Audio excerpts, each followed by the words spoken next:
Hey everybody, Unstable Gamer here, and welcome back to Disney Mirrorverse. In this video, this is your December update. There was just a patch a couple weeks ago, so we're going to go ahead, briefly run through those patch notes, and then we're going to jump into the game and just show you what the game looks like as of today. But first, before we do that, if you're just now finding this channel and you want to stay up to date with this and other games, consider hitting that subscribe button so you don't miss out.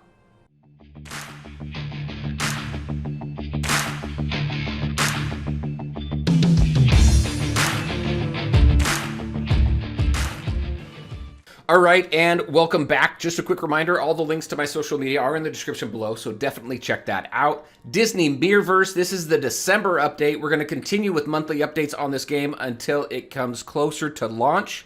Once we start getting some of that information, you may see the frequency of these videos increase, but right now we're just going to do monthly updates. This game has been in soft launch for over 2 years, and we've seen a lot of changes. We've seen this game evolve pretty drastically at times. So right now, this update that we do have a new character in the game.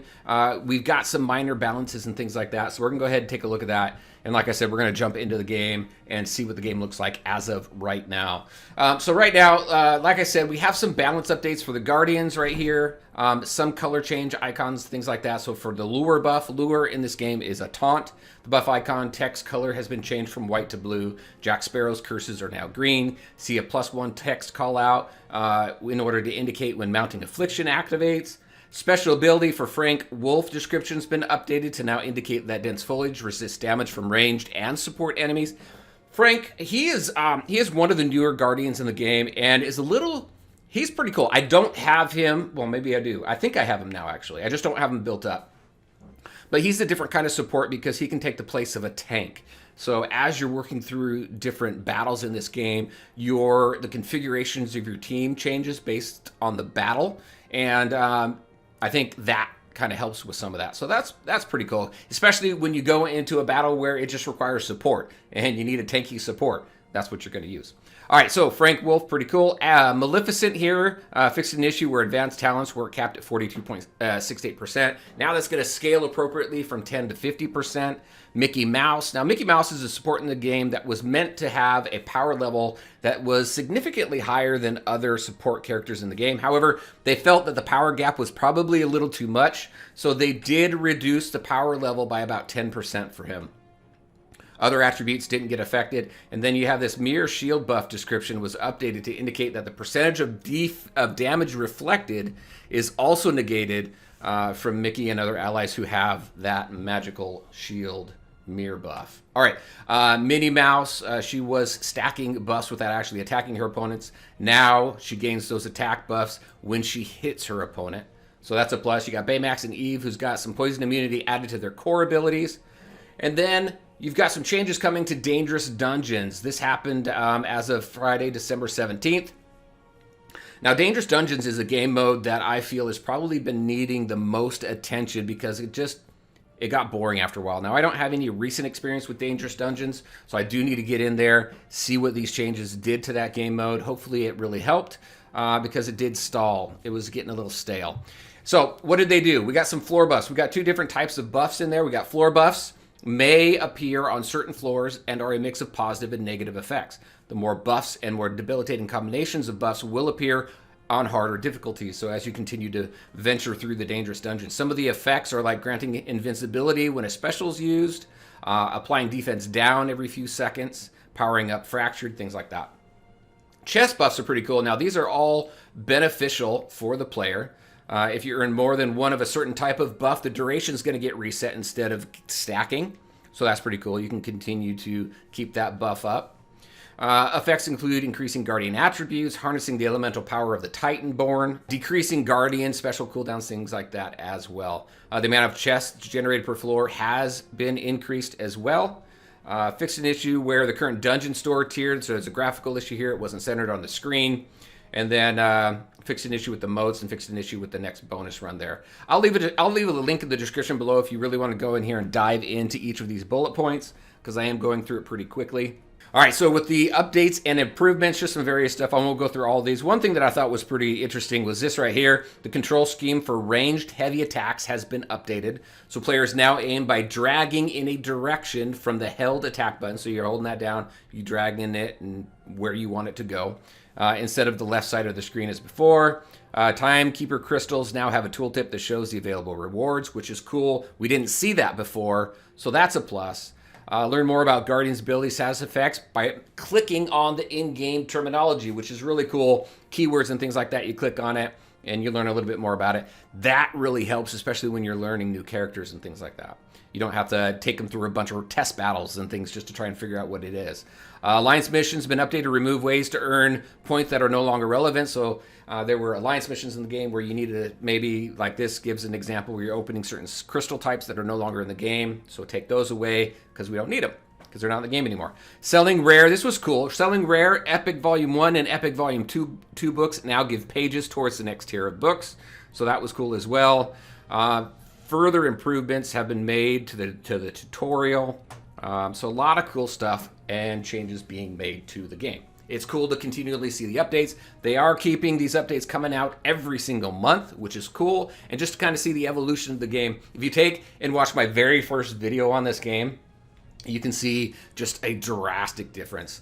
I'm actually interested, once this hits global, what the new player experience is going to be like.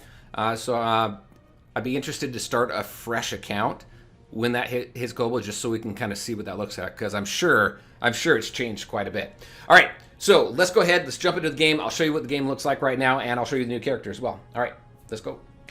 All right, so here we are. Let's just take a look at a couple things. So first, we have the crafting. This thing doesn't want to stay up anymore. All right, so the cool thing here, as far as the crafting goes, is before it didn't seem like it changed if you did 2 hours, 4 hours, 8 hours, or the 12 hours. If I click on the information here, so open a Timekeeper's Crystal every 12 hours for a high chance of a major energy recharge, a good chance of orbs, a rare chance of a 3 to 5 star Guardian. Choose this crystal for a rare chance of obtaining a 5-star Guardian. They kind of repeated that there. And then if we go up to the 2 hour one, right here, you're doing the same thing. You get a good chance, let's see, every 2 hours at a high chance of minor energy recharge, a good chance at orb. So it tells you kind of what to look for. It's all in text. Honestly, I would like to see pictures in there. I don't know. I'm a pictures kind of guy. I would like to see pictures rather than text. But hey, that is cool. It tells us what to expect for each one of those. I think is pretty cool. The background here, it changed. We have a Winter Wonderland thing going on. I think is pretty cool here. Let's go ahead and take a look at the different Guardians. So the new Guardian, I mean. So here's the Guardians here. Some changes happened as far as the graphical outlines and things like that. The borders of these cards. Let's see. Let's go down to some new ones. I don't have all the new ones. There's Mickey right there. There's Frank Wolf. I do have him. So there's Frank Wolf. Mickey. We got Hades. Tiana. Tiana's the newest. We have Jack Skellington. I think Tiana and Jack Skellington were the newest. Elsa we've had for a while. Mike Wazowski. Stitch. Tinkerbell. So if we go to Tiana, she's one of the, she's the newest one here. I think she may have come out with another one. I think maybe Stitch was the other one. So we have Tiana here. We can take a look at her abilities. So Cleansing Firefly. Launching Tiana's heavy attack has a 50% chance to gain a cleanse buff, automatically removing itself to cleanse the next damage debuff or stun. And then each time Tiana or any ally cleanses any debuff, then Tiana gains a 10% attack buff for 10 seconds. And then we have her special ability here. Tiana throws a potion at her lowest hit point ally, dealing 100% damage and knocking back enemies in a small area around the target. Tiana throws a potion at her lowest hit point ally, dealing 100% damage and knocking back enemies in a small area around the target.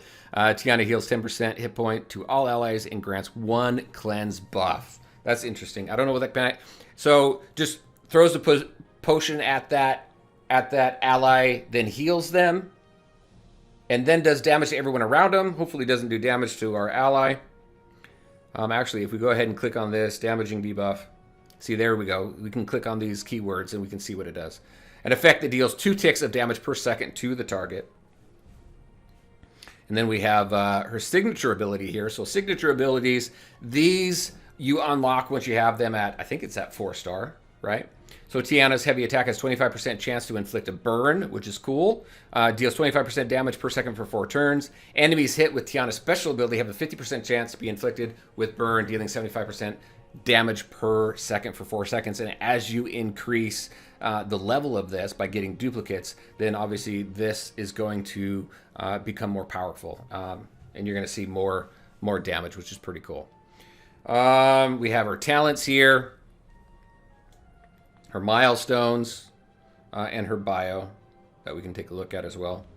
So where is she from? Where is Tiana from? Frog Princess, right? All right. I think that's where she is. All right. I'm going to stop messing with that now. All right. We can go ahead and click on this, take everything away so we can see her and everything be around without having all the text and everything up. And then the other one, I think that just came out. I lost track of this one. I think was Stitch. So here he is right here. Intermolecular Galactic Force. And then his abilities right here. So his core ability. When Stitch uses a heavy attack, he becomes metallic. That's cool. While metallic, Stitch is immune to stun, root, and wound, but becomes heal blocked. Stitch can use his heavy attack to switch back to his regular form when metallic. That is cool. I have not seen that. Special ability here. When Stitch triggers his special ability, he becomes superheated. That's cool too, getting 25% attack buff and immunity to burn. And then Stitch then heal blocks his target for 12 seconds. Deals 400% damage and inflicts knockback. Stitch will remain superheated as long as he keeps hitting an enemy at least once every 3 seconds. That's pretty cool. And then for his signature, the attack buff Stitch gains while superheated grants an additional 50% damage. So as you increase the level of this, you're going to increase that damage. If Stitch stays superheated for 6 seconds, he becomes molten, keeping the abilities from superheated and dealing an instant 15% burn when attacking. Stitch will remain molten as long as he keeps hitting an enemy at least once every 3 seconds. That's pretty cool. I don't have this guy, obviously, and that's really the first time that I've read his abilities. They seem very cool. On paper, they seem cool. I'm very interested to see how they operate in-game. And then just kind of a couple things. If we go back to the house, I think I have a shard to pull. We'll do that. Just kind of what this screen looks like now. So you have your chapters there, your dailies, and your tower, your events, and then your dungeons. So they updated this screen quite a bit as well. Your dailies, this is where you're going in. This is your typical resource farming for experience motes, rank up gems, gold, things like that. All right. I do have a shard to pull. I'm going to use some of these orbs. Let's go to the store. Let's see. Go to this featured. So I guess we'll just do this one. We'll just do one of the famed crystals for Tiana. See what we can get. We can see who is in the hero crystal, which is nice. Purchase that. And this thing keeps falling down. I need a new headset. That's what I need. Let's open the crystal. We'll end it on this. Good or bad. Let's see what we get. Tap it a few times. Once. I think you only tap it twice now. Before you had to tap it 3 times. And we got a new character. Look at that.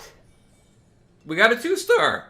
Hey, our luck is looking good. So we got the brand new character. We'll go ahead and play around with her, see how she is in game. But that was pretty cool. The first poll on her. All right, everybody. That is what I had for you. That is the December update and everything that's happened in the game so far. I will come back out with a January update, and we'll continue with the monthly updates all the way up until global. All right, everybody. Very interesting your thoughts. What do you think about the game? Thoughts, ideas, the updates. What do you think of the evolution of this game? Very interested in all of your thoughts and feedback. Let me know. All right, everybody. As always, I want to thank you all for taking the time to watch the video. If you liked it, make sure to hit that like button and share your thoughts and questions in the comment section below. Take care, everybody. We'll talk to you next time.